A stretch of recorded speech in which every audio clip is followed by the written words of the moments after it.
মঞ্চে গলায় গলায় বন্ধুত্ব, কিন্তু পেছনে ঠাস করে শুল্কের চর। ডোনাল্ড ট্রাম্প আবার প্রমাণ করলেন বন্ধুত্ব নয় বরং তার আসল প্রেম অনশোরিং, অর্থাৎ নিজ দেশে উৎপাদনই বড় কথা। ফলে ভারতের মতো বন্ধু দেশকেও ছাড় দিচ্ছেন না তিনি। সম্প্রতি ভারতের ওপর একেবারে 50% শুল্ক বসিয়ে দিলেন। আর রাশিয়ার থেকে তেল আমদানি করায় যেখানে অতিরিক্ত 25% বোনাস শাস্তি। এই শুল্ক শুধু চীনের তুলনায় নয়, এমনকি ব্রাজিল ছাড়া আর কোনো দেশ এত উচ্চ শুল্কের মুখোমুখি হয়নি। তেল কিনলেই 25% অতিরিক্ত শুল্ক, কাতার ভিত্তিক সংবাদ মাধ্যম আল জাজিরা জানিয়েছে।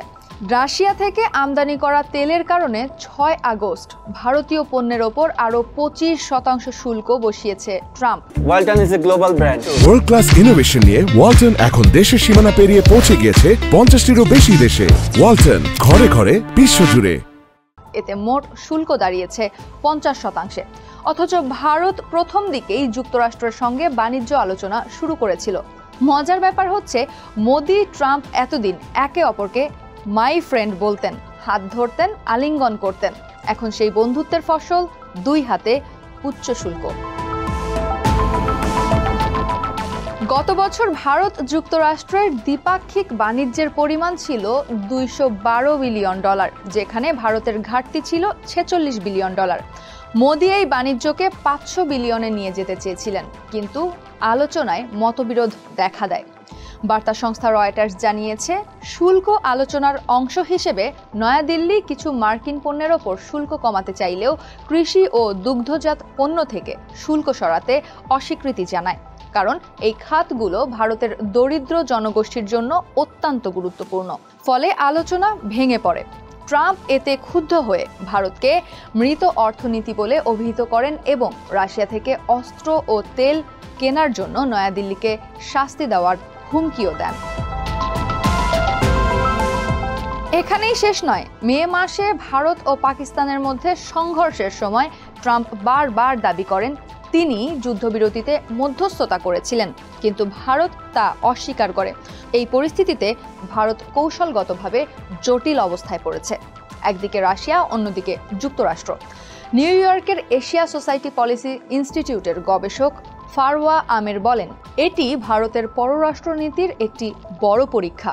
প্রশ্ন হলো, ভারত কি রাশিয়ার সঙ্গে সম্পর্ক রেখে যুক্তরাষ্ট্রের সঙ্গে ঘনিষ্ঠতা বজায় রাখতে পারবে? 6 আগস্ট নয়াদিল্লি এই শুল্ককে অন্যায্য ও অযৌক্তিক বলে আখ্যায়িত করেছে, তবু তারা দুর্বল ভাবমূর্তি দিতে চায় না।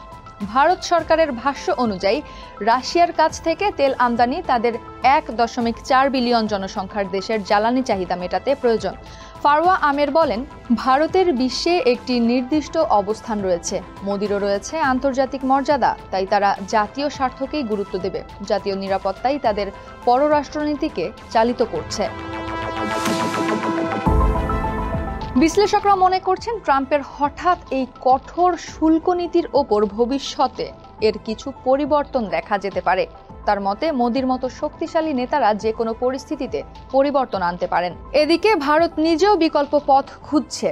গত জুলাই মাসে যুক্তরাজ্যের সঙ্গে ভারতের একটি নতুন বাণিজ্য চুক্তি হয়েছে। ইউরোপীয় ইউনিয়নের সঙ্গে আরেকটি চুক্তি এখন আলোচনার টেবিলে। পাশাপাশি ভারত চীনের সঙ্গে সম্পর্ক স্বাভাবিক করতে চাইছে, যেমনটা অস্ট্রেলিয়া, কানাডা, জাপানও ট্রাম্পের শুল্ক নীতির পর চেষ্টা করেছে। অ্যাপল ইতোমধ্যে ঘোষণা করেছে 2026 সাল থেকে তারা যুক্তরাষ্ট্রে বিক্রির জন্য নির্ধারিত সব আইফোন ভারতে তৈরি করবে। কিন্তু যদি শুল্ক হার এত বেশি থাকে, তবে বৈশ্বিক বিনিয়োগকারীদের কাছে ভারত আকর্ষণ হারাতে পারে। অর্থনীতিবিদরা বলছেন, ভারতের পণ্যের ওপর 50% শুল্কের ট্যাগ থাকলে ব্যবসার অস্থিরতা আরও বাড়বে। ব্যবসায়ীরা এমনিতেই ট্রাম্পের নীতির কারণে দুশ্চিন্তায় রয়েছে। তাদের মতে, ট্রাম্প বন্ধুত্ব নয় বরং অনশোরিংয়ে বেশি আগ্রহী, এটি এখন স্পষ্ট।